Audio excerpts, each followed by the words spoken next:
Coucou les gens, c'est encore l'Archiprof. Aujourd'hui, une autre petite vidéo improvisée à partir de votre demande formulée pour le coup sur Snap, sur mon Snap, de la part d'un ancien élève que j'apprécie beaucoup. Salut à toi, puisque tu regarderas la vidéo a priori.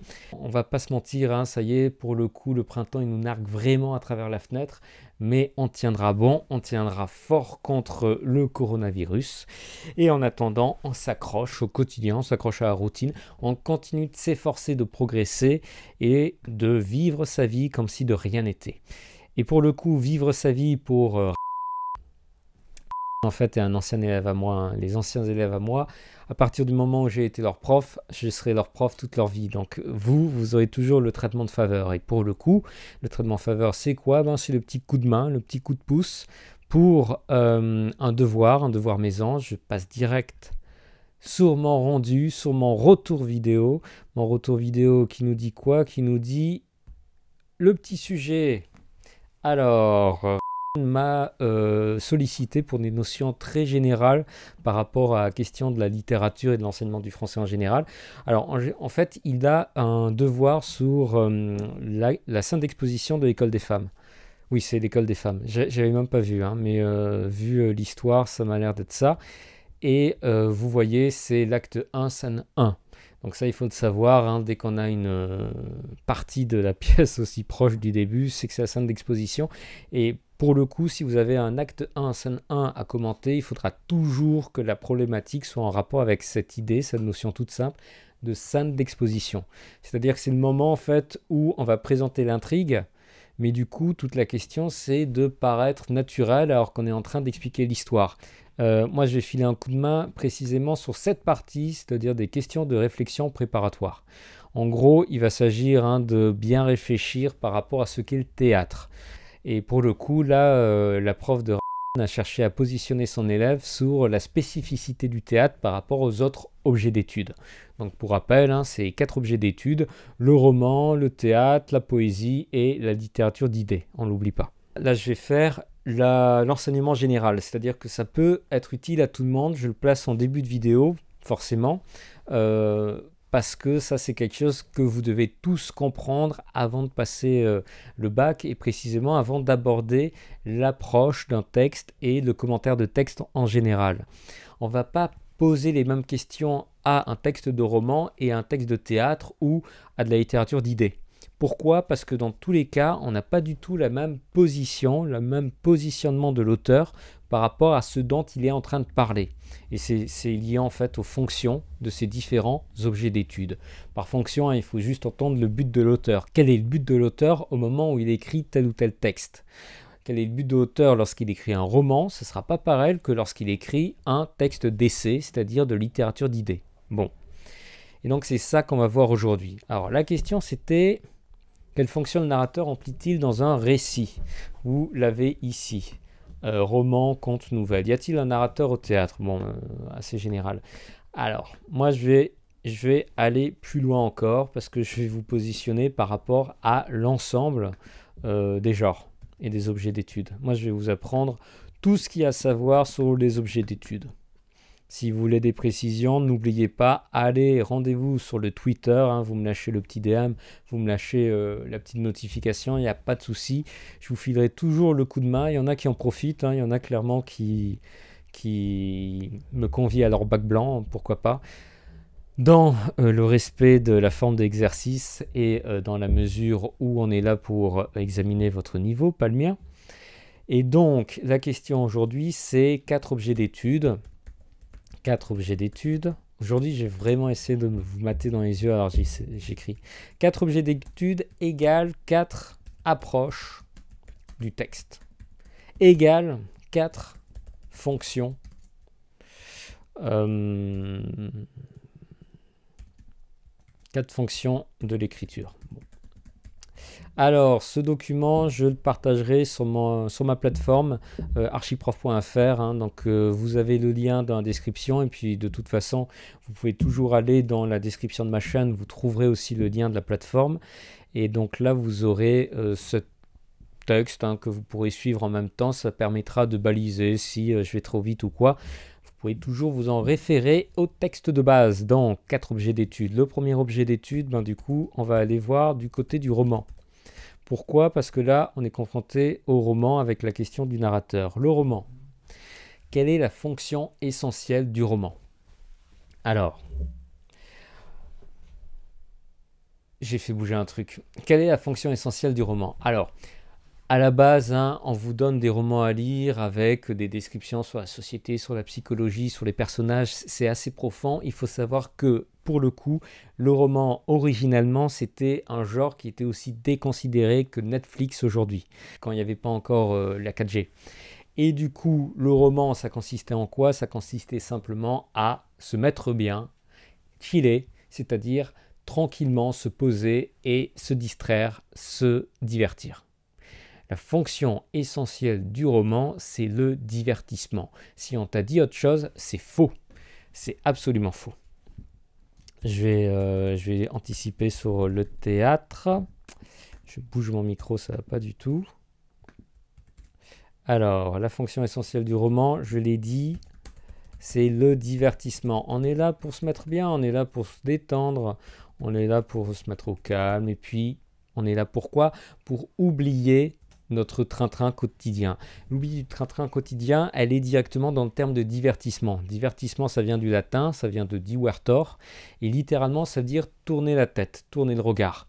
Et le divertissement, c'est simplement quand tu détournes le regard par rapport à ton quotidien, ton travail, ta routine, tes responsabilités, etc.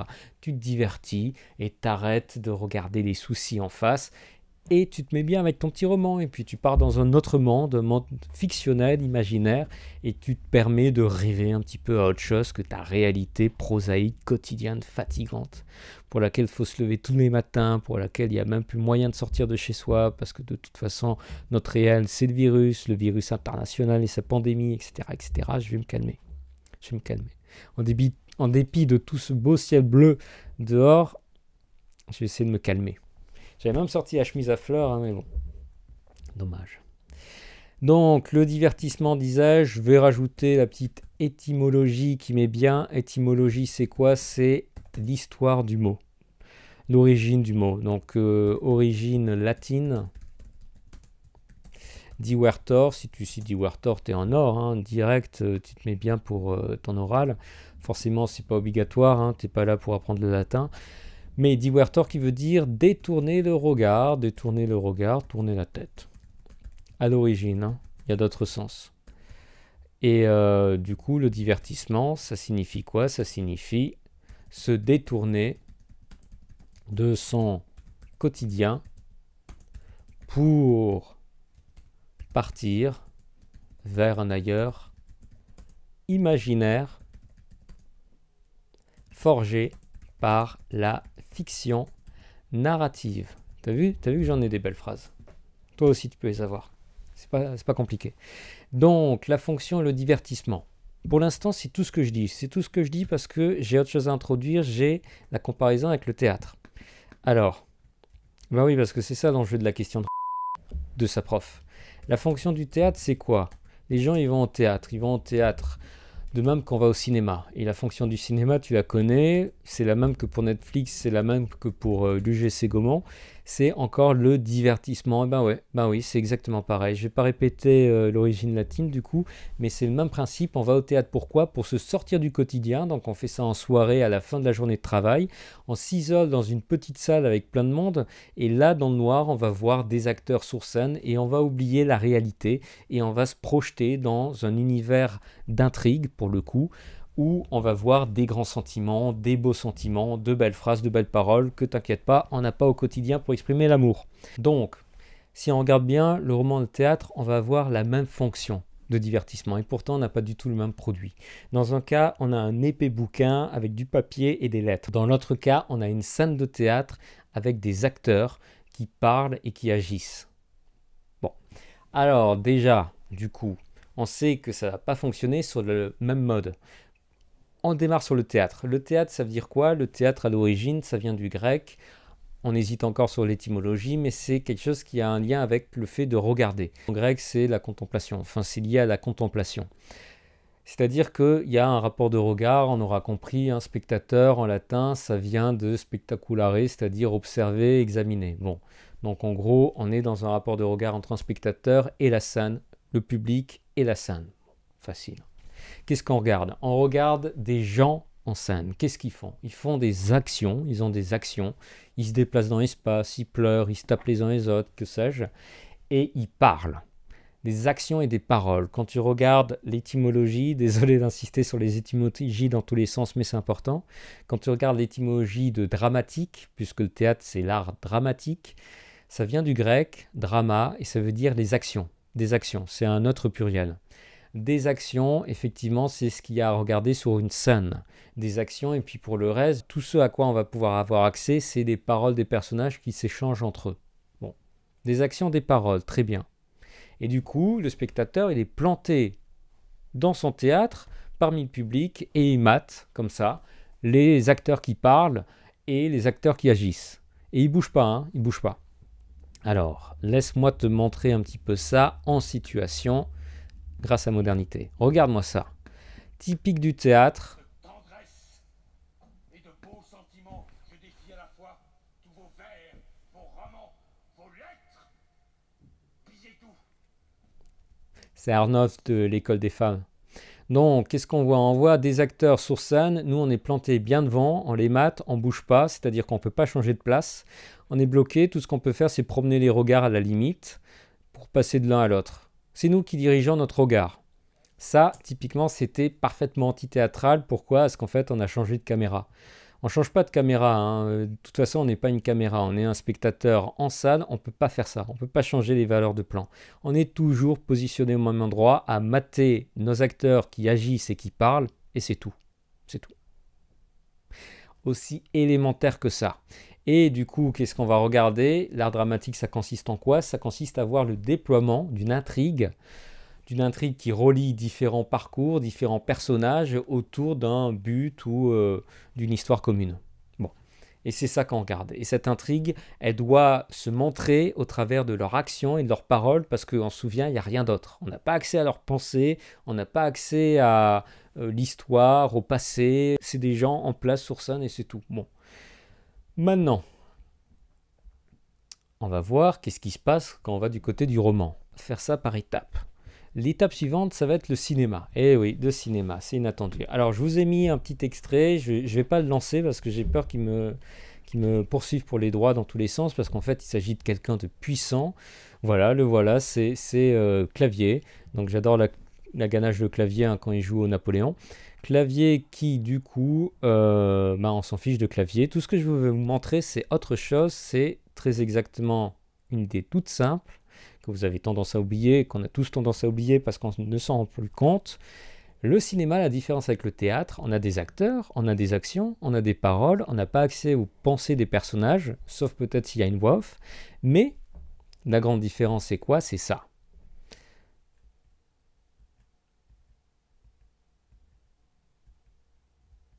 Est-ce que vous voyez la grande différence? J'ai continué de garder la bouche ouverte, comme ça j'aurais l'air bien stupide.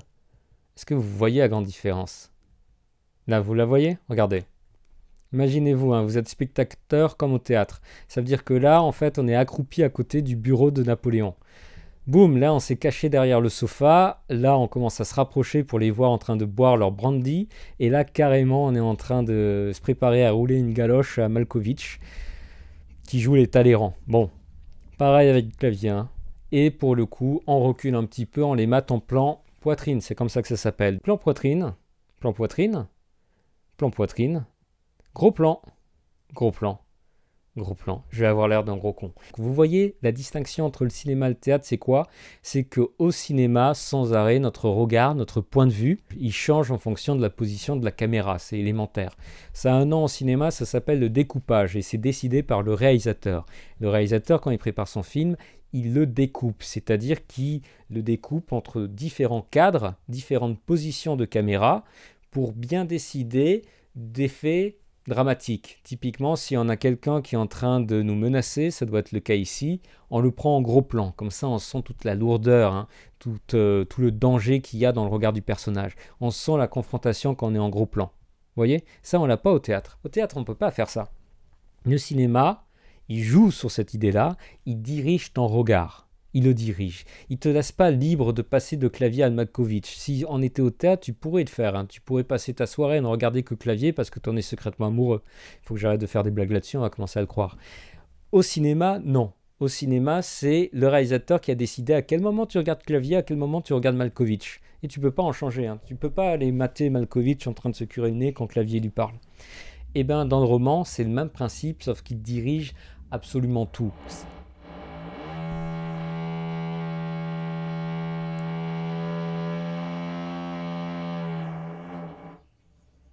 C'est pas vrai, c'est mon voisin, voilà. Mon voisin là, qui se lance dans des travaux. Il a rien à faire et il faut qu'il fasse ça là. Ah. Tous les soirs, mon voisin à 22h, il tape dans les murs, je sais pas pourquoi, une douzaine de fois, je sais pas, c'est un rituel. Il tape dans les murs au marteau, hein. Mais c'est toujours à la même heure, hein. On dirait qu'il y a quelque chose un clou qui ressort et tous les soirs, il tape dessus pour le faire rentrer. Si on passe du côté du roman, on va avoir quelque chose encore plus accentué. Qu'est-ce que c'est un narrateur de roman ? Qu'est-ce que c'est ? Un narrateur de roman, c'est quelqu'un qui va filtrer toutes les informations que tu as sur l'histoire.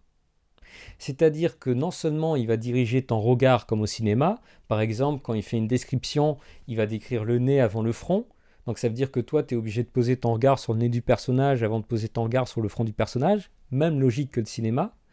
Mais plus encore, il va diriger toutes les informations qui te sont accessibles. Par exemple, les pensées de tel personnage à tel moment, c'est lui qui décide de te les donner à ce moment-là. S'il n'a pas envie de te les donner, il ne te les donnera pas. Du coup, il va créer du mystère, il va créer des formes de suspense. Il va pouvoir jouer sur un tas d'effets par rapport à la narration. Il contrôle toute l'information qu'il te donne. D'accord ? Le théâtre, en fait, tu es témoin. Tu vois les choses, tu vois les actions, tu vois les paroles des acteurs-personnages. Par contre, du côté du roman, tout est filtré. Tout est filtré par la narration. Tout ce que tu entends des paroles des personnages, c'est le discours direct, à la limite. Et le discours direct, c'est le narrateur qui a décidé de te laisser l'entendre. Et c'est le narrateur qui décide si en fait il passe à l'indirect. C'est-à-dire qu'il n'a pas envie de te laisser entendre directement la voix du personnage, il la filtre en mettant « je dis que… il dit qu'il était parti loin, etc. etc. » Tu vois ? Tout est contrôlé, tout est balisé, tout est décidé par le narrateur. Le théâtre, tu es libre, ton regard est libre, tu regardes des personnages, c'est simplement l'intrigue, les actions et les paroles qui ne sont pas décidées par toi mais par l'auteur. Le cinéma… tu es libre de penser ce que tu veux des personnages, mais par contre, ton regard, il est totalement contrôlé par le réalisateur qui l'a découpé en différentes valeurs de plan, c'est-à-dire différentes positions de caméra. Et le roman, tu es absolument libre de rien du tout. Soit tu lis, soit tu pars. Enfin, tu peux te faire une opinion hein, de ce que tu lis, mais par contre, tu n'es pas libre des informations qui te sont données. C'est pas toi qui va décider de réfléchir à qu'est-ce que pense tel ou tel personnage, c'est le narrateur qui va te dire. Donc, on revient à nos moutons. Nos moutons, c'était quoi ? C'était la fonction de divertissement.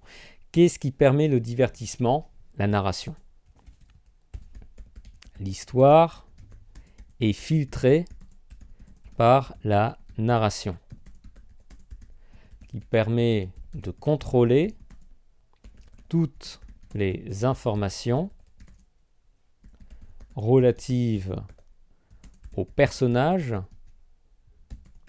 à l'intrigue et aux descriptions. La narration, le narrateur, fondamental. Et donc, du coup, maintenant, on passe du côté du théâtre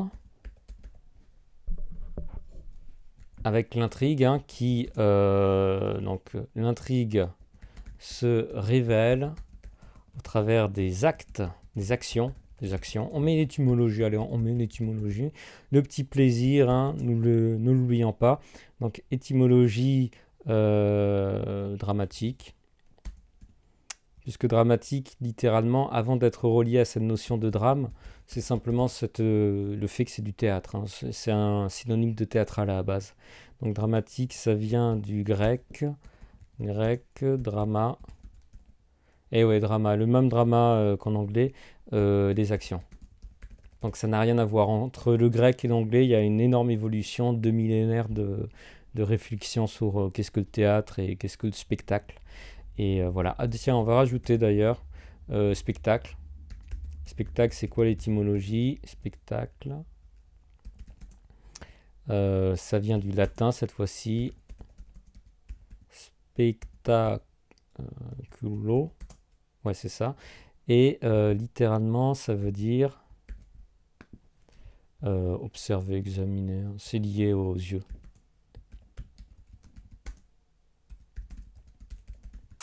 Voilà. Donc, ça se révèle au travers des actions et des paroles. Eh ben oui, pour faire passer l'histoire, il faut parler, il faut que les spectateurs parlent. Si ça parle pas, en fait, on comprend pas qu'est-ce qui se passe. Bon. D'ailleurs, on le voit avec les scènes d'exposition, hein, c'est tout le problème. C'est-à-dire qu'on a une histoire, mais qu'on n'a pas d'autre moyen de la présenter qu'en faisant parler les personnages. Et du coup, ben, il faut trouver des raisons qui justifient que les personnages y racontent ce qu'ils viennent de vivre à l'instant. C'est toujours un peu artificiel, hein, c'est toujours un peu mal foutu. Donc, voilà ce que je voulais dire. La grosse différence, elle est là. Hein. Ce qui fait la différence fondamentale entre le théâtre et le roman, c'est que dans le théâtre, on a une liberté de regard, alors que dans le roman, tout est contrôlé par un narrateur qui décide de tout. Donc voilà, et puis du coup, on va quand même se permettre, on va s'autoriser, si j'arrive à faire ma petite sauce, voilà. On va s'autoriser le prolongement avec la poésie. Alors la poésie, de quoi il s'agit? La fonction de la poésie, ça va être quoi? La fonction de la poésie, c'est la fonction qui est liée au lyrisme, c'est-à-dire l'expression, le partage. Ce qu'il faut comprendre avec la poésie, c'est qu'à la base, elle n'est pas faite pour être lue, très important. La poésie, à la base, c'est fait pour être chantée. La poésie, tu la retrouves dans les textes des chansons, par exemple, aussi bien les raps qui jouent sur des figures de style liées à la poésie, comme les rimes, comme tous ces systèmes de sonorité avec les allitérations, etc. Tu retrouves ça dans le rap, qui est une forme de chant, et tu vas retrouver ça dans les chansons, avec les refrains, etc. D'ailleurs, chanson, à la base, c'est une forme poétique au même titre que le sonnet. Donc, la poésie, c'est fait pour être chantée. Et du coup, quelle est l'idée, la fonction de la poésie? C'est pas le divertissement, parce qu'en fait, c'est pas une histoire qui t'embarque. Au théâtre, tu as une intrigue qui va commencer à t'intéresser, qui va te mettre dans un état d'attente. Dans le roman, tu vas commencer à partir dans un monde imaginaire avec des personnages qui ont une psychologie profonde, etc. Tu te laisses emporter. Mais dans la poésie, ce qui t'emporte, c'est le rythme. C'est les rythmes. Hein. C'est comme une chanson en fait, ça te donne envie de danser. Et du coup, tu vois, tu commences à t'ambiancer. Et là, tu vas rentrer dans la poésie. C'est ça la fonction de la poésie. Et cet ambiancement qui t'amène à trépigner et puis à te secouer sur les beaux vers d'Apollinaire, c'est aussi lié à une communion émotionnelle. Puisque le poète, en fait, il va non seulement te toucher par le rythme, la sonorité, la musicalité, mais il va aussi essayer de t'accrocher par rapport à des émotions profondes, par exemple l'amour, le désarroi, la tristesse, la joie, la gaieté, la beauté de la nature, etc. Tout ça, en fait, c'est de l'émotion. L'émotion qui est renforcée par cette espèce d'inspiration, de rythme qui te prend. Donc, on va mettre, voyons voir, comment on pourrait nommer ça? La communion émotionnelle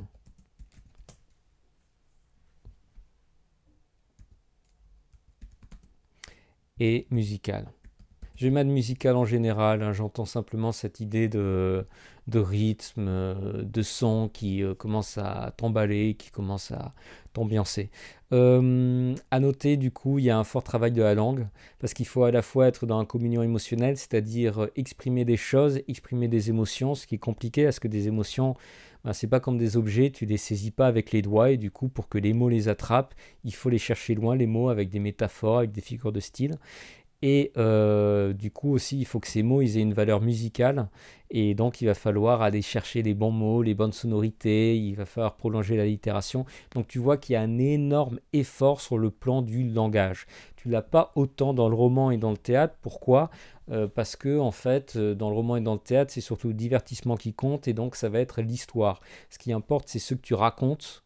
Alors que du côté de la poésie, c'est aussi comment tu le racontes, comment tu le mets en forme au travers des sons, des mots et au travers de cet effort pour aller attraper des émotions fortes. Bon. Donc je rajoute, hein, d'où un gros travail sur le plan de la langue. Voilà. Tac. Et maintenant, on termine avec... Oula, pardonnez-moi. Ah bah non. Pourquoi? Pourquoi il me braque là avec son... Mais mets-moi à 4. Ne résiste pas. Est-ce que je suis plus malin que la machine? Alors ça, vous voyez, ça c'est ma vie quotidienne. Hein. J'ai jamais compris de système, enfin. Voilà, j'ai l'air vieux là, j'ai vraiment l'air gâteux. Bon, donc la littérature d'idées, c'est quoi l'idée? La littérature d'idées, ça va être encore plus simple. La littérature d'idées, elle consiste en quoi? Elle consiste à travailler l'esprit de son lecteur. Là, pour le coup, l'auteur, il ne cherche pas à le divertir, c'est-à-dire à le maintenir dans un état de passivité où il rêvasse, où il pense à autre chose qu'à sa vie. Il ne cherche pas à le faire danser, il ne cherche pas à l'ambiancer pour le faire danser. Non, là, en fait, il veut travailler son esprit et il veut que le lecteur, il se mette à penser comme lui. Donc, tu vois, il y a un énorme travail pour arriver à attraper, à capturer le lecteur, comme dans Pokémon, et pour qu'il se mette à penser comme toi. Ce travail, il va passer par 2 modalités simples. Hein. Soit il s'agit de le convaincre. Convaincre, ça consiste en quoi? Ça consiste à parler à ta raison. Donc tu vas utiliser des arguments rationnels. Soit il s'agit de le persuader, et persuader, ça consiste à parler à ton cœur. Et du coup, là, tu ne vas pas utiliser des arguments rationnels, tu vas utiliser des émotions. Tu travailles par l'émotion. Mais dans tous les cas, l'idée c'est quoi? C'est d'arriver à capturer ton lecteur pour le transformer, pour qu'il se mette à penser comme toi. Et donc là, l'auteur, il va avoir une stratégie. Il ne va pas travailler la langue, il va travailler sa stratégie. Quelle est la meilleure manière d'attraper les lecteurs? D'en attraper le maximum et d'arriver à en convertir le maximum. Donc, la fonction capturer le lecteur pour l'amener à penser comme soi. Donc ça va passer par quoi? Ça va passer, comme je l'ai dit, stratégie pour atteindre son esprit avec 2 modalités: convaincre, toucher sa raison au moyen d'arguments rationnels. Et le 2, faire comme ça, voilà, plus rapide. Le 2, persuader, toucher son cœur au moyen d'émotions fortes. Ces émotions fortes, ça peut être l'indignation devant l'injustice, ça peut être la raillerie, quand on se moque, quand on utilise l'ironie pour convaincre. Ça, c'est du persuader, hein. C'est-à-dire que c'est de la persuasion, c'est-à-dire qu'on n'est pas en train de parler à la raison, mais qu'on cherche à toucher le lecteur par ses émotions. Bon. Voilà pour la littérature d'idées. Donc pourquoi je t'ai expliqué tout ça? C'est pas gratuit hein, pour te filer des notions dans tous les sens. Non, c'est par rapport à ta problématique et à ton questionnement sur le texte. Quand tu es confronté à un texte de roman, par exemple, la première des questions pour la construction de plan, c'est de se questionner sur le narrateur. Comment le narrateur il est en train de nous positionner, c'est-à-dire quel point de vue il a choisi pour son lecteur. C'est ça, il faut toujours avoir conscience de ça. Et parfois, tu vas construire des plans ou des découpages de texte qui sont fondés sur des impressions par rapport à ce dont on parle. Non, en fait, la plupart du temps, il faut respecter le point de vue de la narration. C'est-à-dire que tu vas avoir 2 paragraphes où on a une focalisation externe, puis un paragraphe en focalisation interne, et un dernier paragraphe en focalisation omnisciente, focalisation 0 comme on dit. Et en fait, tu dois découper ton texte en fonction des focalisations. C'est primordial, c'est plus essentiel que les thèmes ou ce dont il est question. Donc toi, tu restes sur le point de vue, toi tu pistes le narrateur. Hein. Le type que tu vas traquer pendant ta chasse aux commentaires, ta chasse aux figures de style et aux procédés, c'est le narrateur. Hein. C'est pas les personnages, c'est pas les objets décrits, etc. Tu pistes le narrateur. Tu penses au narrateur. Du coup, il faut bien connaître ses focalisations externes. Hein. Interne et 0. Du côté du théâtre, pareillement, hein, tu vas commencer à te questionner par rapport à la parole et aux actions. Les actions, parfois, il n'y en a pas des masses. Mais quoi qu'il en soit, typiquement au théâtre, tu peux réfléchir à quels sont les personnages principaux simplement en regardant qui tient l'espace de la parole, qui parle le plus. En poésie, tu dois te questionner forcément sur les émotions qui sont recherchées et comment la langue est travaillée pour mettre en musique ces émotions. C'est vraiment élémentaire, hein, on va pas se prendre la tête. Et la littérature d'idées, forcément, tu dois réfléchir à pourquoi l'auteur a choisi plutôt telle manœuvre stratégique que telle autre pour capturer son lecteur.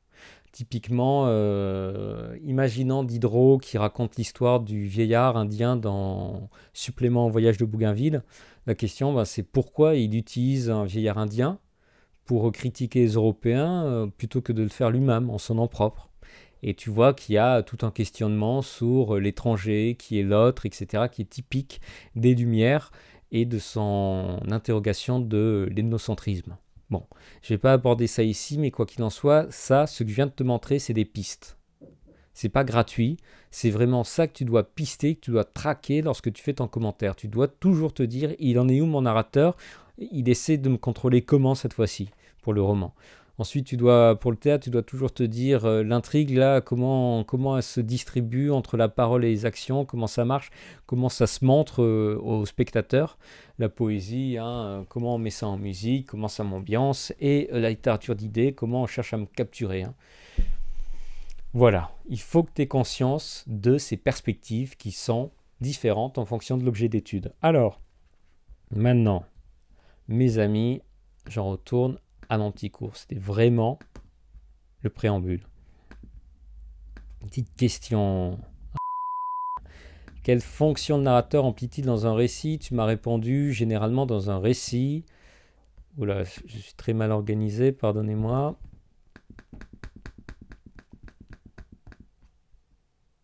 Non, trop petit là. Qu'est-ce qui me prend? Oh putain, c'est des gros bugs. Les bugs sont parmi nous.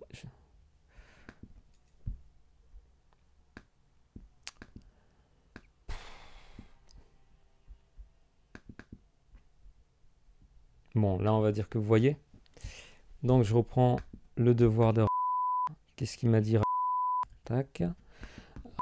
M'a répondu à cette question. Généralement, dans un récit, le narrateur remplit la fonction narrative, mais dans l'école des femmes, il n'y a point de narrateur car ce n'est pas un récit, mais du dialogue. C'est trop large. Le narrateur remplit la fonction narrative, non. Bah oui, le narrateur est narrateur, quoi, mais non, il faut préciser.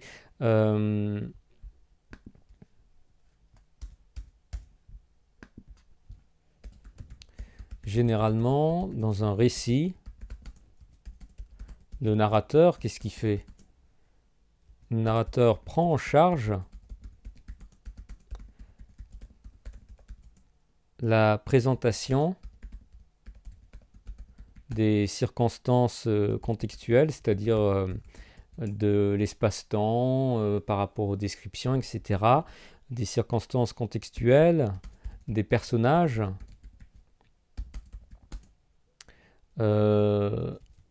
avec leurs paroles, mais aussi, très important, avec leurs paroles, mais aussi leurs pensées. Et oui, en cas de focalisation interne, et parfois se permet même des commentaires ou réflexions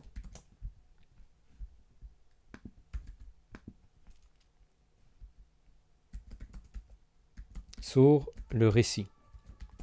Tu vas avoir un personnage tu vas avoir un narrateur qui va critiquer l'action de tel ou tel personnage, ou tu vas avoir un narrateur qui donne une idée générale sur qu'est-ce qu'un être humain, ou qu'est-ce que la société, ou voilà, il partage ses idées. Donc tout ça, ça fait partie du rôle du narrateur, hein. C'est cette idée de filtrer l'histoire. Tout ce que tu sais de l'histoire, c'est au travers du narrateur, et rien ne lui échappe. Il n'y a rien qui déborde, il est toujours dans les traits, il n'y a pas de souci, c'est lui qui te raconte. Alors, je vais quand même vérifier que je ne fasse pas une bourde par rapport à l'énoncé de la question. Toutoum. Pom. Quelle fonction de narrateur emplit-il dans un récit? Y a-t-il un narrateur au théâtre? Voilà. Alors ici, est-ce qu'il y a un narrateur au théâtre? Non. Alors, tu as précisé, mais du dialogue, je ne suis pas d'accord. C'est pas simplement du dialogue, c'est des actions, puisque c'est l'art dramatique.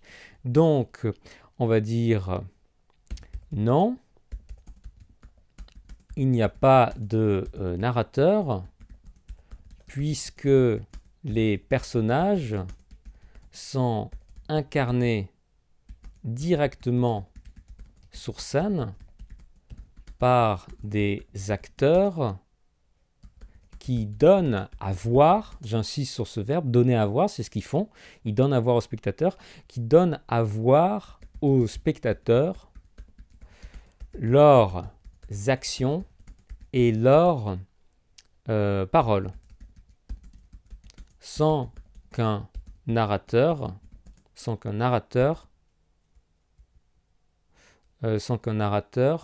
ne les sans qu'un narrateur ne serve d'intermédiaire. Voilà. Et là, je peux te jurer, c'est tout bon. Alors, le 2, tu ne sais pas, entre parenthèses en plus, c'est mignon. En prenant appui sur la question précédente, vous expliquerez quel est le seul moyen dont dispose l'auteur du théâtre pour présenter et exposer aux spectateurs les éléments nécessaires à la compréhension de l'histoire. Ben, c'est simple. Tu vois, au théâtre, il n'y a que 2 choses possibles.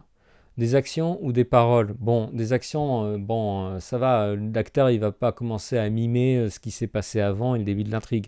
Donc, a priori, c'est les paroles. Il va falloir qu'on passe par un dialogue.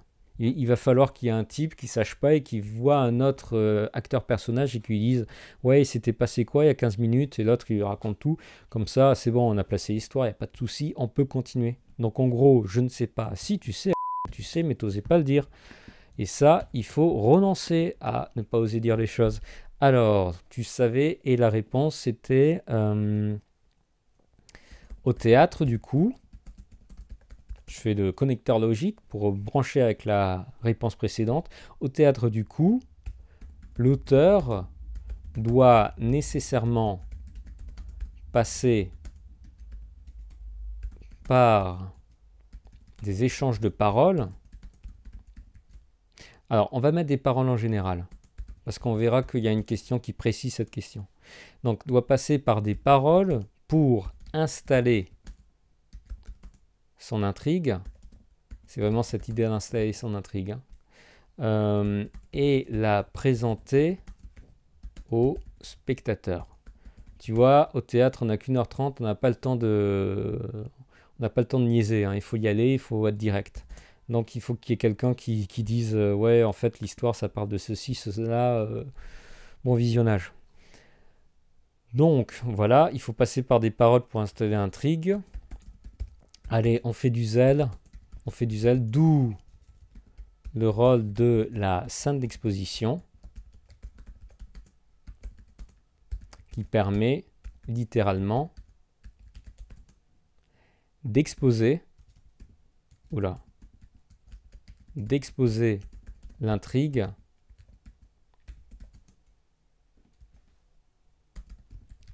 c'est-à-dire de la montrer en un dialogue. Alors on va mettre de la révéler, de la montrer c'est trop proche de l'idée de voir. De la révéler en un dialogue, voilà. Voilà, là on est tout bon, c'est bon, tu sais, plus besoin des parenthèses. Oui, dans certaines pièces de l'époque, un personnage arrive seul sur scène et se met face au public pour raconter tout ce que le spectateur a besoin de savoir dans un long monologue. Le procédé vous paraît-il vivant et vraisemblable? C'est une question d'opinion, tu peux pas ne pas savoir. Là, on te pose la question, est-ce que tu trouves ça bien qu'il y ait un type qui débarque et qui te raconte l'histoire, qui dise ouais, salut, coucou les gens, aujourd'hui c'est Phèdre, son problème c'est elle est amoureuse d'Hippolyte, or Hippolyte c'est son beau-fils, donc c'est un peu grave, etc., etc. Non, bah non, là, Forcément, c'est pas naturel dans la vie.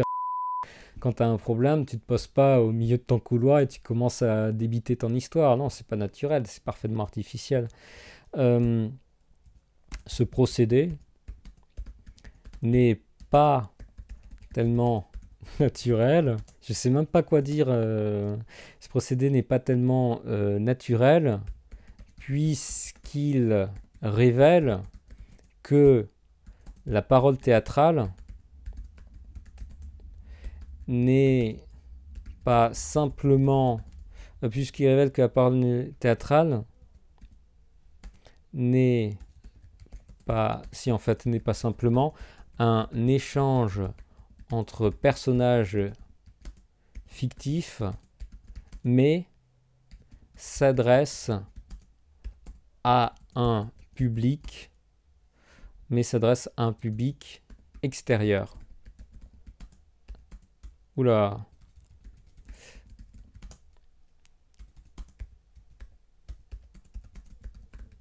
Ne me jugez pas. Voilà, tu vois, c'est pour ça que c'est pas... En gros, tu découvres que t'es au théâtre. Quand t'as un type qui vient parler à la salle pour lui dire c'est ça l'histoire, tu comprends que t'es au théâtre. Avant, tu pouvais croire que t'étais dans la réalité, mais non. Non. Le 4. Comment dans cette scène Molière est-il parvenu à éviter un tel procédé? Oh là là, la lourdeur.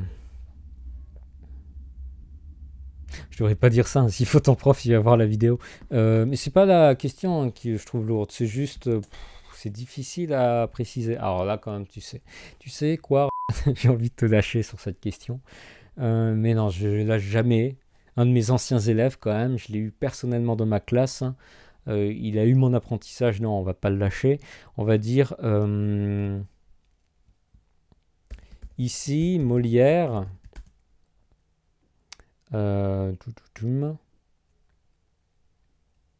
Utilise un désaccord entre deux personnages pour cibler et préciser l'intrigue en jeu au travers de leur confrontation. On peut saisir